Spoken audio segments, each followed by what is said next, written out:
할렐루야. 열방을 선교하며 가정과 이웃을, 특별히 다음 세대를 세워가는 비전을 갖고 힘에 지나도록 헌신하고 수고하고 계시는 우리 은혜 샘물교회 성도님들, 여러분들의 교회 소식이 우리 중국 상하이까지 들릴 때 얼마나 큰 기쁨이 있었는지 모릅니다. 복되고 아름다운 주일, 이렇게 좋은 교회에서 함께 말씀을 나눌 수 있도록 인도하신 하나님 앞에 찬양과 영광을 올려드리고요, 허락해 주신 우리 윤 목사님, 또 당의 장로님, 온 성도 여러분께 감사함을 드립니다. 오늘 우리가 읽었던 이 본문의 말씀은 이스라엘 유다 남쪽 유다 왕 여호사밧의 기도의 내용입니다. 여호사밧이 왜 이렇게 기도하게 되어졌는가? 그 기도의 배경을 알기 위해서는 역대하 17장, 18장, 19장, 20장 말씀을 보셔야 되는데요, 먼저 17장 1절 말씀 보겠습니다. 아사의 아들 여호사밧이 대신하여 왕이 되어 스스로 강하게 하여 이스라엘을 방어하되. 여호사밧 아버지의 이름은 아사였습니다. 이 아사 왕이 초기에는 하나님을 신뢰하며 신앙의 개혁들을 이뤄가게 되었는데, 나중에 노후에는 자국의 군사력으로 유다를 지킬 수가 없게 되자 하나님을 의지하기보다는 이방 군대, 아람 군대의 힘을 의지하여 나라를 지키려 했습니다. 여호사밧은 이렇게 힘없는 유다의 현실을 바라보면서 마음에 걸렸는지 왕위에 오르자마자 한 일이 뭐냐? 스스로 강하게 하여. 스스로 강하게 한다라는 말을 요즘 우리말로 한다면 자주국방할 수 있는 막강한 군사력을 갖는 것이었습니다.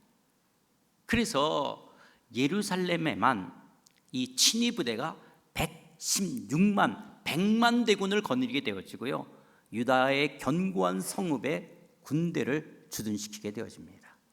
한 나라의 지도자로서 막강한 군사력을 갖겠다, 그거 잘못됐다고 말하는 사람은 없겠죠. 그러나 백성들은 먹을 것이 없다, 그러면 김일성, 김정일, 김정은과 별다를 바 없겠죠. 그런데 여호사밧 왕은 경제에 있어서도 부강해집니다. 그래서 5절 6절에 보면 비록 조공을 받은 거지만 경제에 있어서도 강대국이 되어지고요, 그리고 17장 7절 9절에 보면 방백들과 레위 사람들과 제사장들을 각 성읍으로 보내서 물론 율법을 가리키는 거지만 교육 정책에 있어서도 열심을 다합니다. 근데 여러분, 역사상 어느 정권이든 억울한 사람이 많으면 그 정권은 오래가지 못합니다. 여호사밧은 각 성읍에 재판관을 세워서 하나님 앞에서 바른 재판이 이루어지도록 하는 일에도 힘씁니다. 이야, 여러분, 이 정도 되면 옛날의 왕이나 오늘날 대통령, 여러분 이 정도 되는 한 나라의 지도자면 훌륭하지 않습니까? 군사력이 있어요, 경제력이 있어요, 교육정책.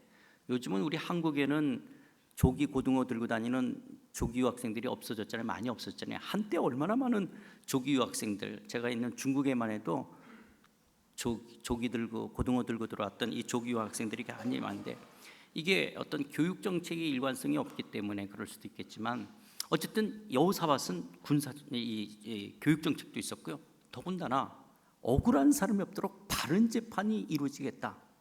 훌륭한 지도자가 아닙니까? 그런데 왕이나 대통령이 이 외에 또 한 영역을 집중해야 됩니다. 그분이 외교라고 하는 부분입니다. 외교. 지금 여호사밧은 남쪽 유다의 왕이었습니다. 그런데 1차적으로 북쪽 이스라엘과 이 외교 문제를 풀어야 되는 거예요. 왜냐하면 자기 아버지였던 아사 왕도 북쪽 이스라엘과의 전쟁 속에서 굉장히 어려움을 겪게 되어졌거든요. 그래서 아람 군대를 의지했던 거예요. 전쟁이 일어나기보다는 외교 문제를 잘 푸는 것이 더 바람직한 것이죠.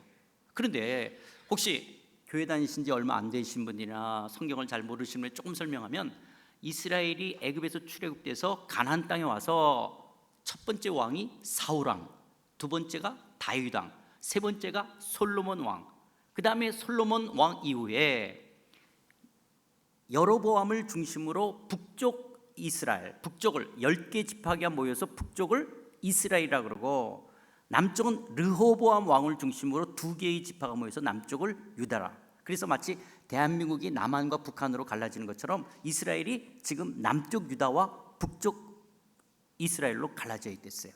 여호사밧은 지금 남쪽 유다의 왕이었어요. 그러니까 1차적으로 외교 문제를 북쪽하고 해결해야 되는 거예요. 그 문제를 어떻게 해결하냐? 자, 18장 1절입니다. 여호사밧이 부귀와 영광을 크게 떨쳤고 아합 가문과 혼인함으로, 뭐함으로?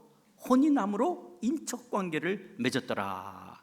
여기 혼인함으로 인척관계를 맺었다는 것이 뭐냐? 쉽게 말해서 정략결혼을 통해서 사돈지간을 맺는 거예요.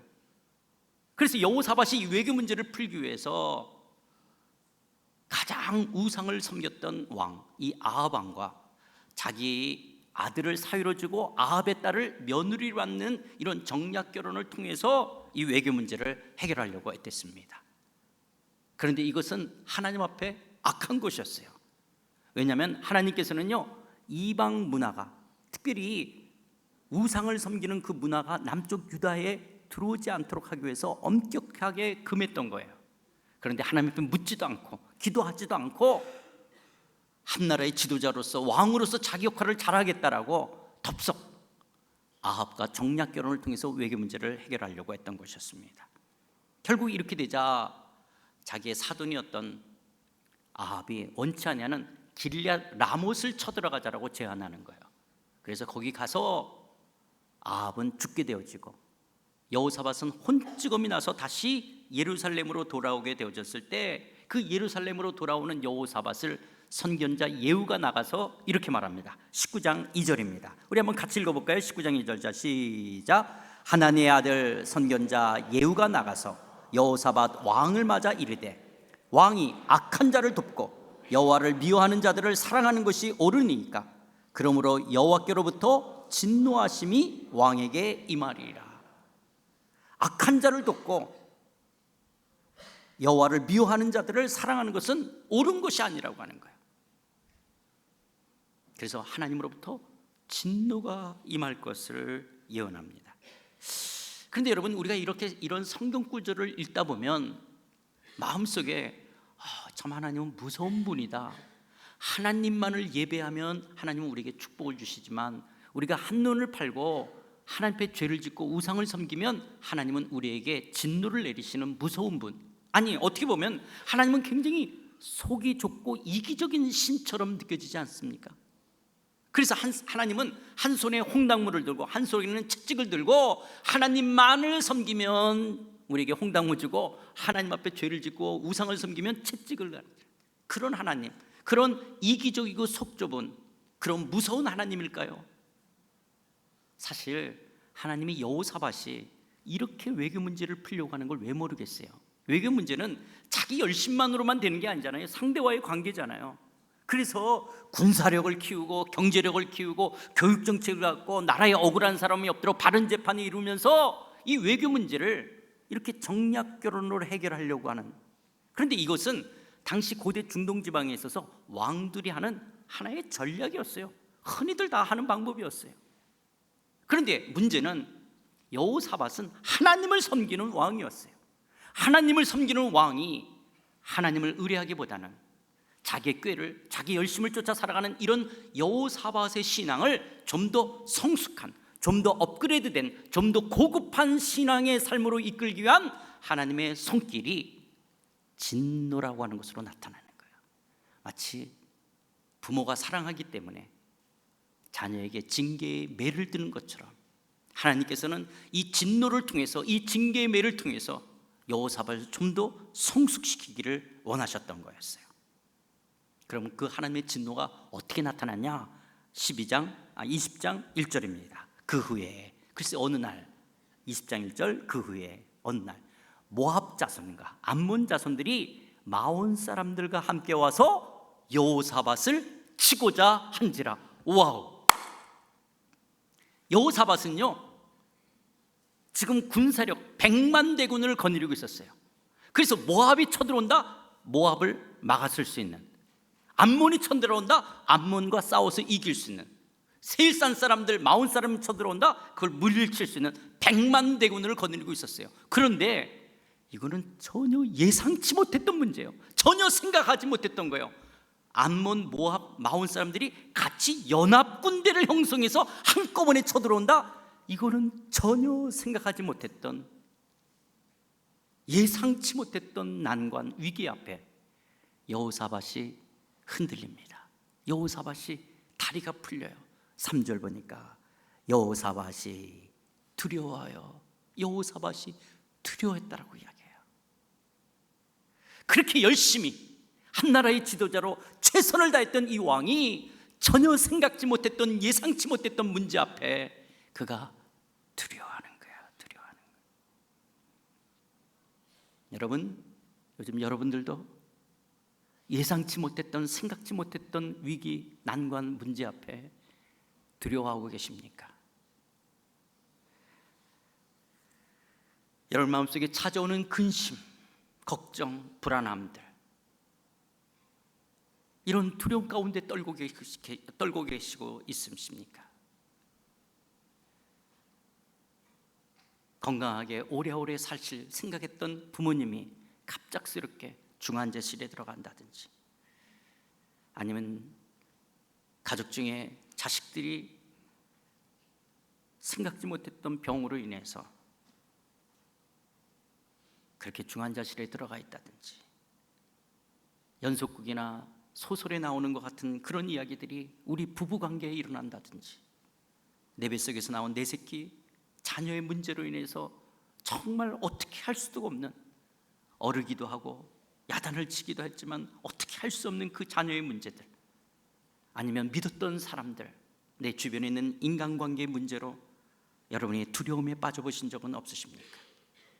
여러분들의 인생에 이런 예기치 못했던, 생각지 못했던 위기와 난관들 속에 찾아왔던 그런 두려움들을 어떻게 해결하시며 지금까지 오셨습니까? 아니, 여러분들이 인생에 이런 삶에 이런 염려와 근심과 걱정이 두려움으로 여러분들에게 엄습해 온다면 이런 두려움을 어떻게 해결해 가시겠습니까? 우리는 과연 어떻게 이런 두려움들을 이길 수가 있을까요?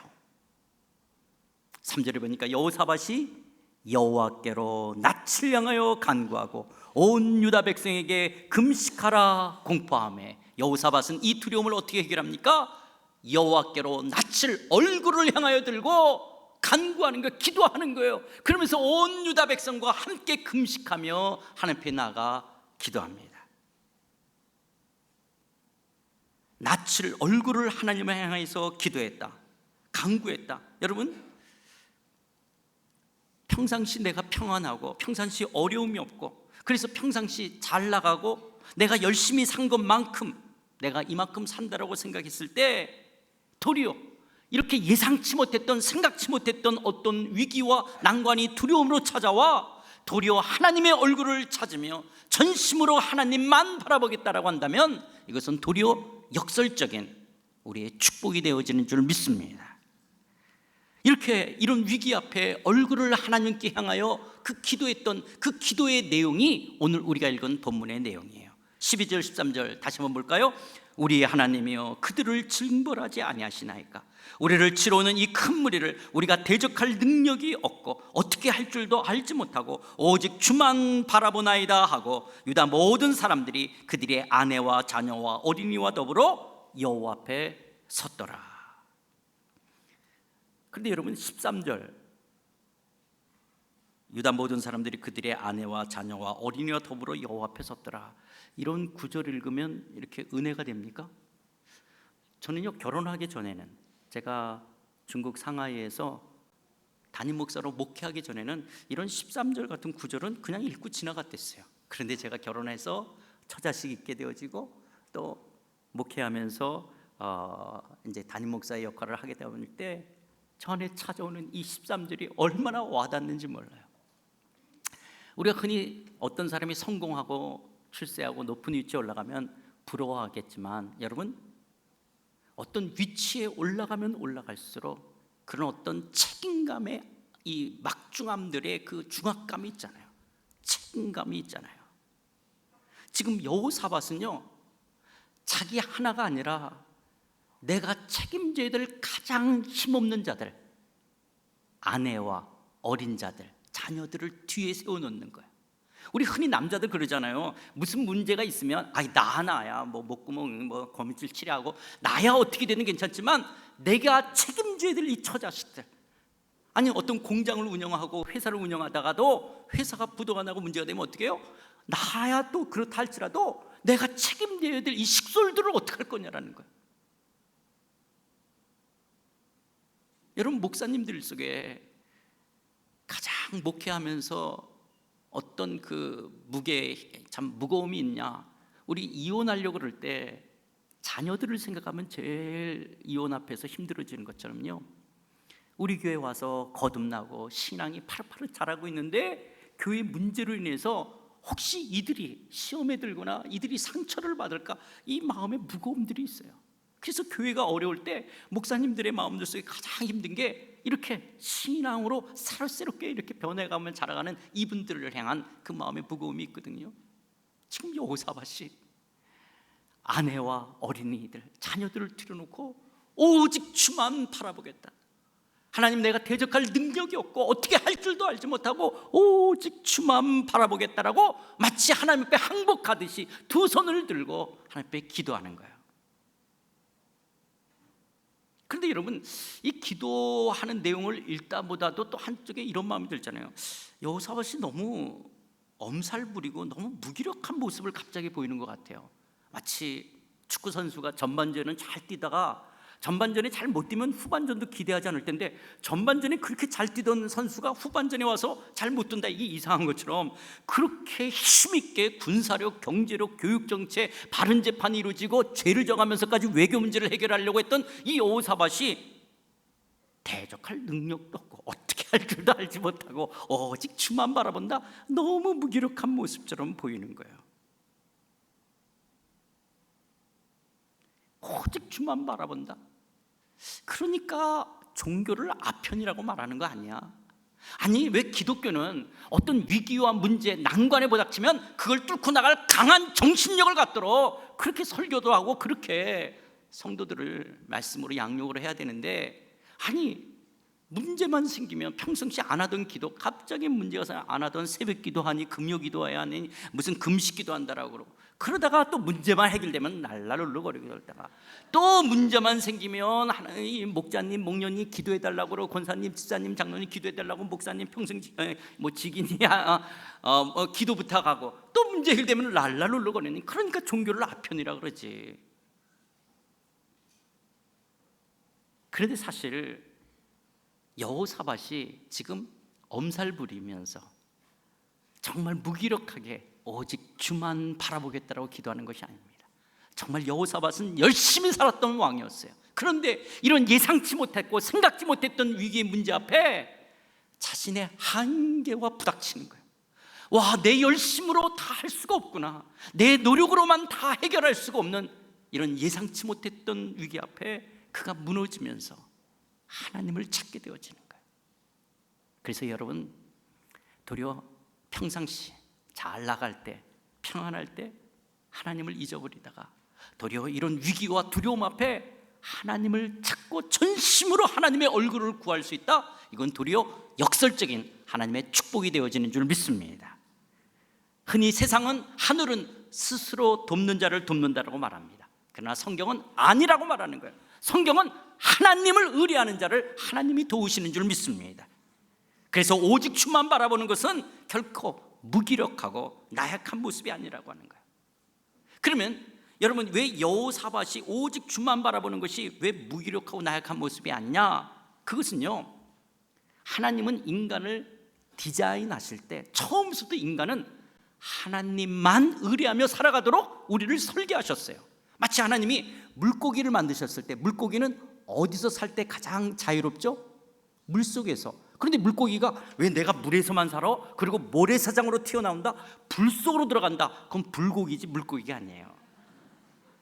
물고기는 물 안에서 가장 자유롭게 살도록 그렇게 설계되어져 만들어진 거예요.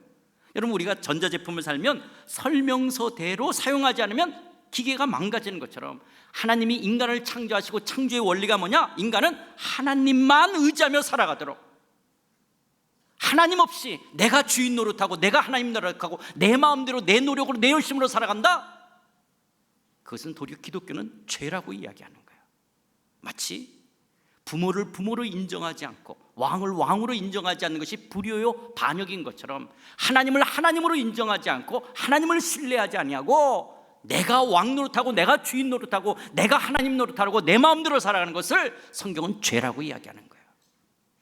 여호사밧은 도리어 자신의 한계와 자신이 생각지 못했던 위기와 난관 앞에서 자기를 발견하며 하나님 앞에 쓰는 거예요. 하나님, 대적할 능력이 없고 어떻게 할 줄도 알지 못하고 오직 주만 바라보겠다라고 하나님 앞에 항복하고 쓰는 거예요. 그런데 왜 이것이 또 무기력하고 그런 나약한 모습이 아니냐? 지금 여호사밧이 주만 바라보겠다라고 그러잖아요. 그 주, 그 하나님이 어떤 분이시냐? 그가 기도하면서 6절에 이렇게 말합니다. 6절 이르되 우리 조상들의 하나님 여호와여, 주는 하늘에서 하나님이 아니시나이까?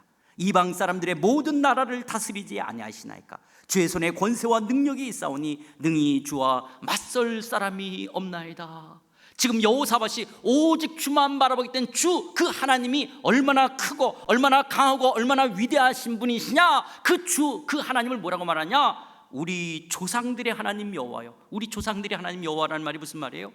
아브라함이 섬겼던 하나님, 이삭이 섬겼던 하나님, 야곱이 섬겼던 하나님, 역사 속에서 역사를 운행하셨던 역사의 하나님. 주는 하늘에서 하나님이 아니시나이까?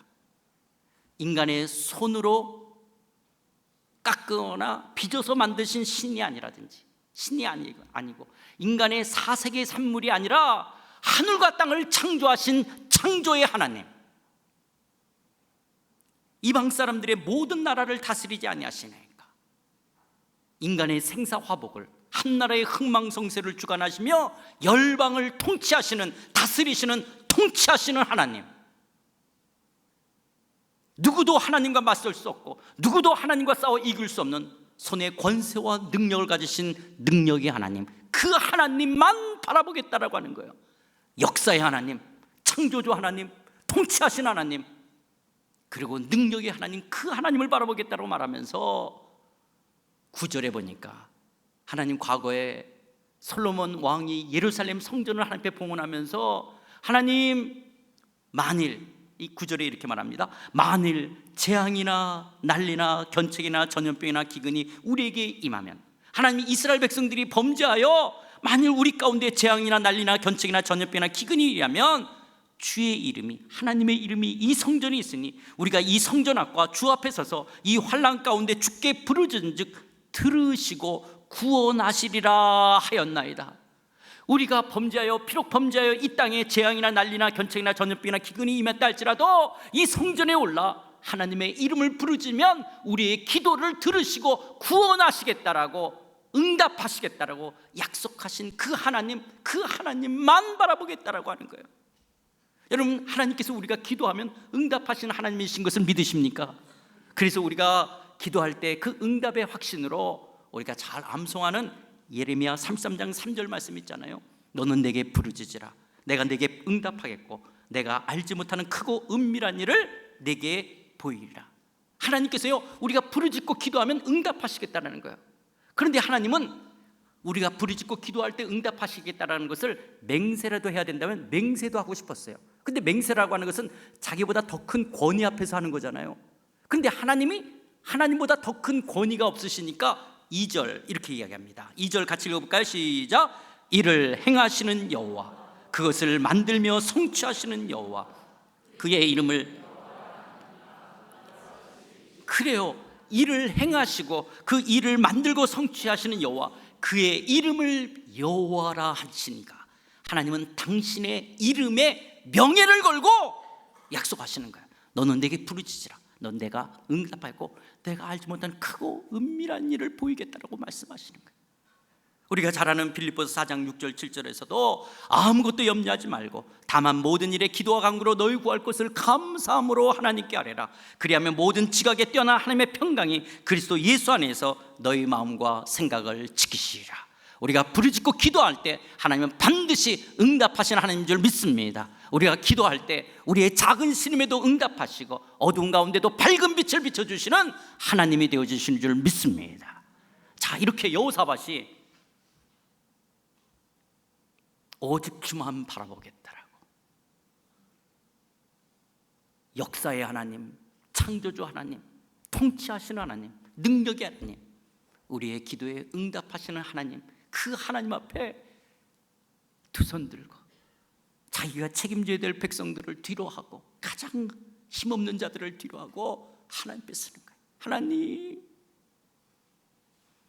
자, 이제 그 하나님이 살아계시다면 그 하나님이 역사하셔야 되잖아요. 오직 주만 바라볼 때 첫 번째로 하나님의 위로가 있습니다. 오직 주만 바라볼 때 하나님의 위로가 있습니다. 하나님께서요 이제 야시를 통해서 말씀하시는데요, 자 20장 14, 15절을 보면 14, 15절 여호와의 영이 14, 15절 여호와의 영이 회중 가운데서 레위 사람 야하실에게 임하셨으니 그는 아삽 자손 마따냐의 현손이요 여이엘의 증손이요 문하냐의 손자요 스가랴의 아들이더라. 야하실이 이르되 온 유다와 예루살렘 주민과 여호사밧 왕이여 들을지어다. 여호와께서 이같이 너에게 말씀하시기를 너희는 이 큰 무리로 말미암아 두려워하거나 놀라지 말라. 이 전쟁은 너에게 속한 것이 아니요 하나님께 속한 것이니라. 하나님께서 야하실을 통해서 말씀하시는 거예요. 너희는 이 무리로 인하여 두려워하거나 놀라지 말라고 말씀하십니다. 마치 든든한 아버지가 자녀를 꽉 껴안으면서 두려워하지 마, 두려워하지 마 라고 말씀하시는 것처럼 하나님께서는 여호사밧을 찾아와 위로의 하나님이 되어주십니다. 여러분, 우리들도 그렇잖아요. 때로는 우리 인생의 크고 작은 문제 속에 그런 어떤 두려움을 갖고 몇 시간을, 때로는 밤을 새워 기도할 때 아직 문제와 상황은 달라진 것은 없지만 하나님께서 내 기도를 들으신다는 그 첫 번째 사인이 뭔가 설명할 수 없는 어떤 분위기처럼 내게 다가오셔서 두려워하지 마, 두려워하지 마 말씀하시는 위로의 하나님 되지 않으십니까? 저는 고향이 을지로 삼가입니다. 왜냐하면 저희 부모님이 함경도 분이시고 또 저희 아버님은 6.25 때 1.4.5 때 피난 내려오신 게 아니라 6.25가 일어나기 전에 서울로 파견 근무로 나오셨다가 6.25를 맞아서 서울에서 피난을 내려가셨어요. 그러다가 부산, 대구를 거쳐서 을지로로 와서 사시게 됐는데, 이북 사람들이 이 방산시장, 을지로에 있는 방산시장 주변에 많이 사셨잖아요. 그래서 뭐 영락교회, 충영교회, 성덕교회 다 이북 분들이 거기서 이제 교회 다니는 분들이 거기서 있었잖아요. 그래서 저희 부모님도 이북 사람들이었기 때문에 을지로 삼가에 와 사시면서 제가 태어났어요. 그 말은 무슨 말이냐면 저는 시골 배경이 없어요. 거기다가 친척들이 없었기 때문에 저는 서울에서만 살았댔어요. 거기다가 저는 막내 중에 막내요. 저는 지저분한 거하고는 견딜 수가 없는, 그런데 제가 선교에 대한 마음이 있었어요. 그래서 선교에 대한 마음이 있어서 동남아시아를 단기 선교를 가가지고 혹시 하나님이 나를 부르셨는가 했는데, 혹시인데 역시나 나는 나갈 수 없다라는 걸 확실했어요. 그런데 같이 갔던 일행이 기영이 형제는 일본이 맞을 것 같대요. 일본 그러는 순간 닭광하고 우동이 딱 떠올라왔어요. 그렇다면 일본은 갈 수 있을 것 같아요. 그래서 제가 일본의 와사다 대학 앞에 있는 세슈 그리스도 교과이라는 일본인 교회에 대학부 사역자로 들어갔어요. 그래서 10년 동안 그 교회에서 선교사로 있으면서 일본 사람들이 이래서 예수 믿기 어렵고 일본 교회가 있고 일본이 이렇구나, 10년 되니까 일본을 조금 알겠더라고요. 그런데 지금 돌아가신 사랑의 교회 옥하는 목사님으로부터 전화가 왔어요. 엄선교사, 앞으로 중국 상하이 땅이 굉장히 중요한 지역이 되니까 상하이 한인연합교회 담임 목사 그 자리에 가라는 거예요. 그래서 목사님, 저는요 굉장히 편식이 심해서 설탕에다 밥 비벼 먹고 저 지저분한데 잘 못 적응하고요, 저 그런데 갈 수, 이렇게 말할 수 있는 관계가 아니라 예 이런 관계였기 때문에 제가 상하이를 일단 가서 설교를 하고 저는 아니라, 여러분 무슨 중국에 가서 한인교회를 해요? 한 번도 제가 생각해 본 적이 없어요. 무슨 중국에 가서 한인교회를 한다는 걸 전혀 생각하지 않았는데, 근데 하여튼 한 달 반 만에 모든 청빙 과정이 끝나게 되어지고 하여튼 뭐 기도를 해도 하나님이 가라 그러는 것 같지 않고, 우리 아내한테도 얘기했더니 당신이 결정하라 그러고, 뭐 어떻게 해야 될지를 모를 때, 그래 잘 모르면 좁은 길 가자. 사실 좁은 길도 아닌데 하여튼 상하이를 가게 되어졌어요. 그래서 제가 상하이에서 21년간 목회를 하고 2년 전에 65세로 은퇴하고 지금 벌써 들어온 지 이제 2년이 되어지는 거예요. 그런데 제가 2002년도에 상하이를 갔을 때 공안이 그렇게 무서웠어요. 여러분, 중국에서 이렇게 목사로 살아가려면 항상 두 분의 임재를 느껴야 돼요. 하나님의 임재와 공안의 임재를, 전화를 걸든 이메일을 하든 누구를 만나든 늘 두 분의 임재를 느껴야 되는데, 이제 중국 그 교회 신경당이라는 중국 교회가 8시부터 10시까지 예배를 드리면 2시간을 텀을 띄어서 이제 우리 한국인들이 그 예배당을 빌려서 1부 예배를 드리고 2부 예배를 드렸어요. 그런데 이제 한중 수교가 1992년 되니까 2002년, 2003년 이렇게 하면서 10년이 넘어가니까 상사 주재원들, 자영업자, 유학생들이 정말 쏟아져 들어오는 거예요. 쏟아져 들어오는 거예요. 엄청나게 들어오면서 이제 1부, 2부 예배 갖고는 안 되는 거예요. 그래서 3부 예배를 하려니까 이게 오후 예배, 저녁 예배 되잖아요. 그래서 이제 건축위원들이 꾸려지고 옥공장 3층짜리 건물을 임대해가지고 예배당으로 꾸며서 상하이 시정부에다가 통보를 했어요. 우리 여기 너무 좁아서 여기서 우리 예배 못 드릴 것 같아. 그리고 우리 한국교회는 주일학교라는 게 있어. 그래서 애들 예배를 드리려면 여기는 너무 위험한 것 같아서 우리 저기 가서 예배 드릴게. 저는요, 내 눈에 흙이 들어가도 안 된다는 것은 어르신들이 결혼 반대할 때 쓰는 말인 줄 알았어요. 진짜 안 되는 거예요. 진짜 안 된다는 거예요. 안 돼?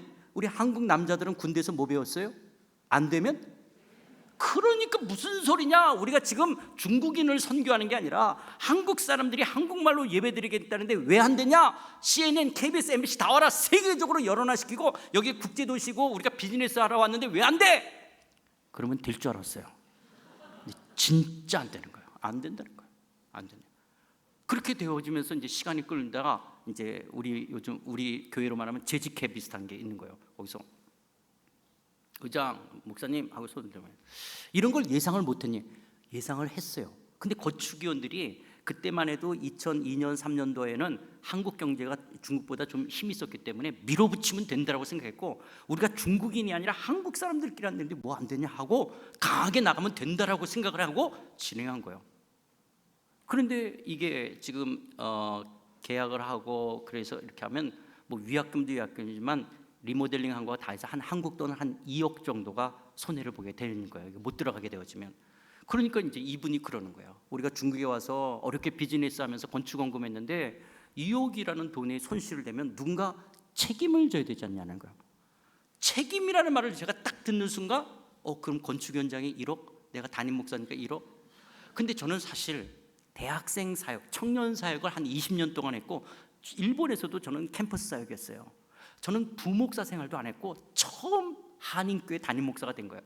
우와, 이래서 교회가 시험이 들고 목사님이 쫓겨나가고 이렇게 문제가 되는 거구나 생각하면서 평상시 교회 예배당 문제 때문에 기도했지만 그날 저녁에 이 상하운동의 각도가 더 심해지고 횟수가 많아지면서 하나님.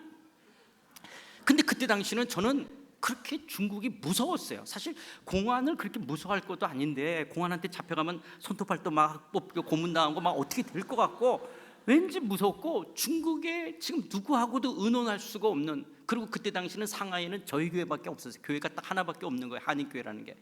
그런 상황들 속에서 제가 정말 하나님, 정말 을지로 삼가에서 태어났던 닭광하고 우동 때문에 일본 갔던 설탕에다 밥 비벼 먹었던 나 같은 사람이 그 제 모습이, 그때 제 모습이 그 공안들을 두려워하면서 비 맞은 비둘기, 놀랜 토끼 같은 제 모습이었어요. 그러면서 하나님 책임을 지래요.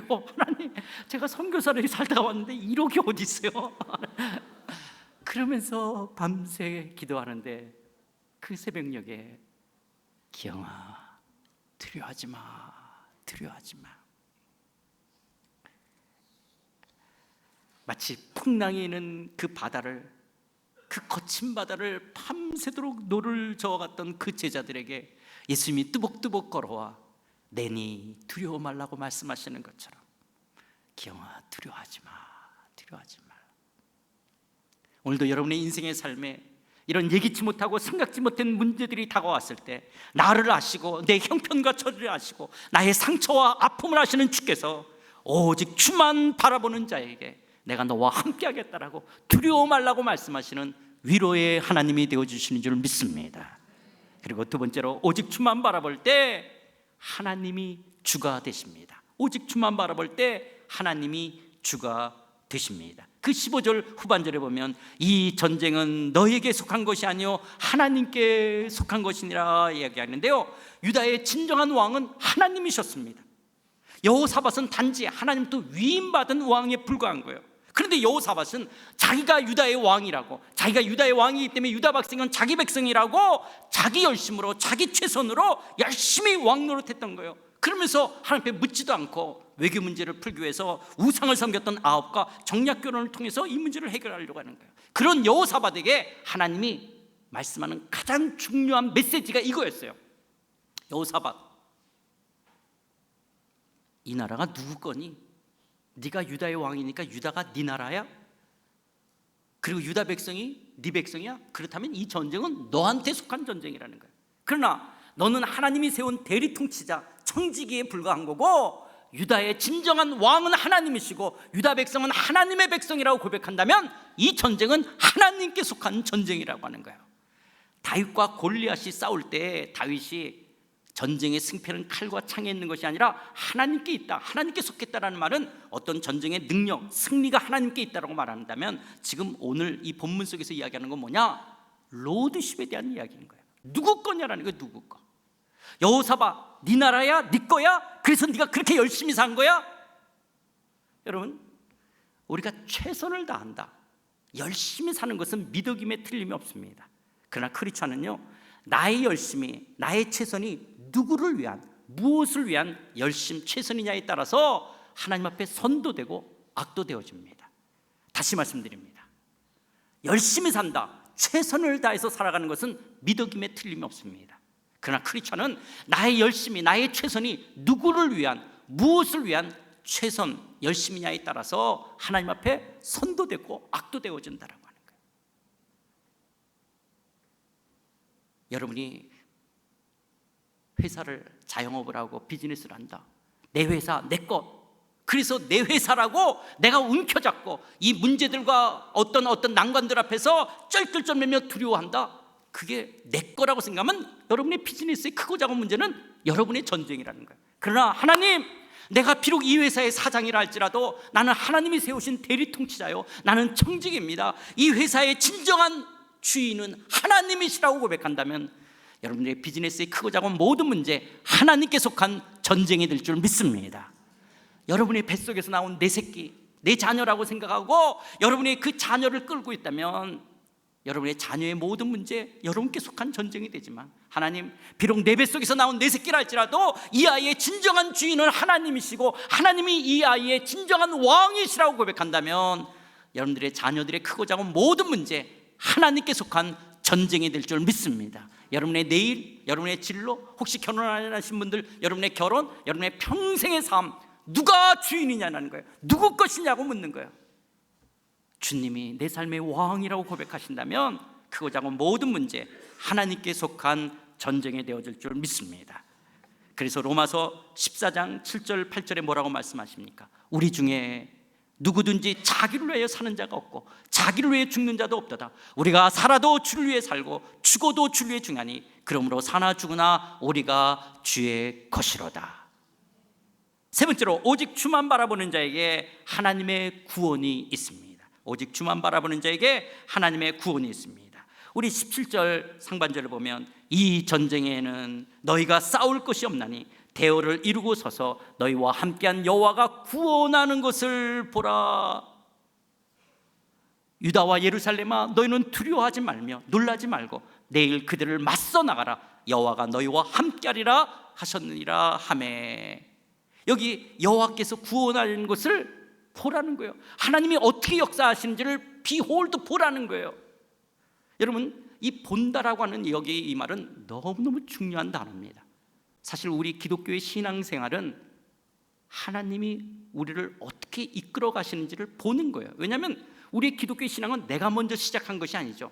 하나님이 먼저 나를 택하시고 하나님이 내게 찾아오셔서 나를 예수 그리스도의 십자가의 죽으심과 부활로 의롭다 하시고 하나님의 자녀를 삼으시고 그분이 나를 어떻게 이끌어 가셔서 미래의 하나님 나라까지 이끌어 가시는지를 비홀드 보는 거예요. 하나님이 내 인생의 삶에 어떻게 펼쳐가는지를 보는 거예요. 그래서 여러분, 이스라엘 백성들을, 출애굽한 이스라엘 백성을 향한 하나님의 첫 번째 레슨도 이거였어요. 자, 이스라엘 백성들이 광야에서 나왔어요. 그런데 며칠 가다 보니까 앞에 홍해가 가로막힌 거예요. 뒤에서 애국 군대가 잡으러 오는 거예요. 사면초가 진퇴양난이 되었어요. 그러니까 이스라엘 백성들이 하나님과 모세를 원망하면서 애굽에 매장지가 없어서 우리를 여기까지 끌고 나서 여기서 죽게 하느냐라고 아우성을 칠 때 하나님께서 출애굽기 14장 13, 14절 뭐라고 말씀하십니까? 우리 출애굽기 14장 13, 14절 다 같이 한번 읽겠습니다. 자, 시작. 모세가 백성에게 이르되 너희는 두려워하지 말고 가만히 서서 여호와께서 오늘 너희를 위하여 행하시는 구원을 보라. 너희가 오늘 본 애굽 사람을 영원히 다시 보지 아니하리라. 여호와께서 너희를 위해서 싸우시리니 너희는 가만히 있을지니라. 그래요, 너희는 가만히 서서 여호와께서 어떻게 행하시는지를 보라는 거예요. 그럴 때 하나님께서 모세의 지팡이를 통해서 홍해를 가르시고 이스라엘 백성을 건너게 하시고 애국 군대를 그 홍해 가운데 속에서 그들을 다 멸절시키시는 그 하나님의 구원을 보게 되지 않습니까? 그런 것처럼 오늘도 하나님께서 우리 인생의 삶에 어떻게 역사하신지를 보라는 거야. 그래서 우리 상하이 한인연합교회가 그렇게 난리를 칠 때 어떻게 됐냐? 중국에서 최초로 외국인들 교회가 허가되어지는, 그래서 중국에서 2004년도에 저희 그 예배당이 임시 종교활동 장소로 결정이 되어집니다. 그래서 저희 교회가 되어지면서 그 다음에 이제 영어권, 그리고 중국에서도 외국인 교회를 이제 인정하게끔 되어지는 놀라운 역사가 있었고요. 상하이 한인연합교회는 이제 다하게 이제 상사 주재원들, 그리고 뭐 유학생들, 또 주로 이런 자영업자거든요. 전 교인의 95%가 다 대졸입니다. 전부 뭐 싸울 때도 너만 S대냐 그러면서 싸우는 데거든요. 다 똑똑하다는, 각 회사에서 똑똑하다는 사람은 다 모였댔어요. 거기다 담임 목사까지 똑똑했으면 교회가 쪼개졌을 거야 하며. 그래서 우리가 출석 교인이 한 3,200명 되는 거거든요. 정말 똑똑하는데 하나님께서 상하이 한인연합교회 정말 어떤 거냐, 비즈니스 에즈 미션이라고 하는, 정말 로잔에서, 저도 이제 오늘 예배 끝나면 로잔 가야 되는데요. 로잔에서 2004년 비즈니스 에즈 미션이라는 걸 발표를 하게 되어집니다. 이번에 로잔에 5,000명이 참석하는데 2,000명이 이쪽을 지금 그 그룹을 선택을 하게 되어지는데요. 이 비즈니스 에즈 미션이 뭐냐면 이랜드 같은 기독교 기업을 비즈니스 포미션, 그러니까 선교를 위해서 비즈니스를 한 수단으로 사용하는 거예요. 그래서 그 돈을 갖고 선교나 구제를 사용한다면 비즈니스 에즈 미션은 선교로서의 비즈니스예요. 비즈니스 자체가 일이라고 하는 거예요. 그래서 이 일을 어떻게 성경적으로 비즈니스를 할 것인가. 그런데 NGO가 아니기 때문에 어떻게 이윤을 창출해 갈 것인가. 이윤을 창출해 가는 이 과정을 성경적으로 해서 이 영향력이 선교까지 이어지게 되어지는 이 비즈니스 에즈 미션을 2007년, 그래서 하나님이 이 지구촌 가운데 로잔에서 2004년도 이야기하고 상하이에 다 교인들이 비즈니스 때문에 와 있는 분들이죠. 그래서 상해교회를 통해서 이 BAM 포럼을 이끌게 되어지고 지금 한국에는 IBA라고 하는 큰 선교 단체로 지금 이루어지게 되어지고 올해 로잔 대회가 이제 한국에서 이루어지면서 이 BAM들이 지금 세계 선교는 다 비즈니스입니다. 이 일터 쪽으로 어떻게 나갈 거냐, 그리고 어떻게 선교사들, 풀타임 선교사만 아니라 여러분들이 어떻게 일터 현장, 특별히 이 다문화권과 같이 살고 있는 이 이주민 사회 속에서 어떻게 선교를 이루는가, 이 일들을 하나님이 상해교회를 통해서 일하셨던 거예요. 오직 주만 바라볼 때 하나님의 구원을 보게 되어질 줄 믿습니다. 그리고 이제 마지막 오직 주만 바라보는 자에게 네 번째 송축의 골짜기를 걷게 하시는데요. 이 20장 17절 조금 전에 읽었던 것처럼 유다와 예루살렘아 너희는 두려워하지 말고 놀라지 말고 내일 그들을 맞서 나가라. 여호와가 너희와 함께하리라 하셨으니 하매라고 말씀하시는데, 지금 가만히 서서 여호와가 구원하는 것을 보라. 이 가만히 쓴다는 것이 그냥 감나무 나무 밑에서 오직 주만 바라보겠다라고 있으면 감이 뚝 떨어진다 그런 것이 아니라, 가만히 쓴다는 것은 전심으로 하나님을 신뢰하고 바라보라는 거예요. 전심으로 하나님을 신뢰한다는 것은 믿음의 순종을 요구하는 거예요. 그 믿음의 순종이 뭐냐? 그 적진을 향해서 나가라는 거예요. 하나님이 함께 하신다는 것을 믿고 그 하나님의 구원하심과 능력이 함께 하시는 것을 믿고 반응하라는 거예요. 우리가 오직 주만 바라본다, 가만히 있어서 하나님의 구원을 본다는 것이 문제가 사라지고 문제로부터 회피하고 문제로부터 도망가는 것이 아니라 하나님이 그 문제와 직면을 시키시며 어떻게 하시는지를 보라고 하는 거예요. 그래서 여호사밧이 엎드려 하나님을 경배하며 기도하면서 성가대를 조직하고 그 문제 앞으로 담대히 나아가게 될 때 기적이 일어나는 거예요. 글쎄요, 암몬, 모압, 마온 사람들이요, 자중질환이 나서 자기네들끼리 싸워가지고 들판에 올라가 보니까 다 죽은 시체가 되어지는 거예요. 그래서 3일 동안 그들이 가져온 전리품을 취하고, 그리고 26절 4일째 되는 날 26절 넷째 날에 무리가 브라가 골짜기에 모여서 거기서 여호와를 송축한지라. 그러므로 오늘까지 그곳을 브라가 골짜기라 일컬었더라. 어떻게 보면 피비린내가 나야 될 골짜기, 남편이 죽고 아버지가 죽고 자식이 죽고 유다가 멸망을 당할 수 있는 이 피비린내가 나야 될 골짜기가 오직 주만 바라보겠다라고 할 때 여호와를 송축하는 브라가의 골짜기, 송축의 골짜기가 된 것처럼 오직 오늘 우리 인생의 삶에 우리에게 엄습해오는 두려움들, 문제들 앞에 내가 주인이 아니라 하나님이 주인입니다, 내가 왕이 아니라 하나님이 왕이시라고 오직 하나님의 하나님 되심을 바라보며 나아갈 때 송축의 골짜기를 걷는 이 놀라운 축복이 있을 줄 믿습니다. 사랑하는 성도 여러분, 요즘 피곤하십니까? 삶이 너무나 막막하고 너무나 무겁습니까? 혹시 여러분의 피곤함이, 여러분의 답답함이, 여러분의 두려움이 내가 주인 노릇, 내가 왕 노릇하고 있기 때문이 아닌지요? 내 열심으로, 내 노력으로 내 인생을 살아가기에 기쁨과 즐거움을 잃어버리고 있지는 않습니까? 그러나 오직 주만 바라보겠다라고 하나님 앞에 서게 될 때 하나님의 위로를 경험하게 될 것입니다. 하나님의 주되심을 고백하며 하나님의 구원을 보게 되어질 것입니다. 그리고 여러분의 인생의 삶에 함께 하시는 이 간증의 승리, 송축의 골짜기를 얻게 될 줄 믿습니다. 여러분의 평생의 삶이 오직 주만 바라보며 송축의 골짜기를 찾는 여러분의 삶 되시기를 주의 이름으로 축원드립니다.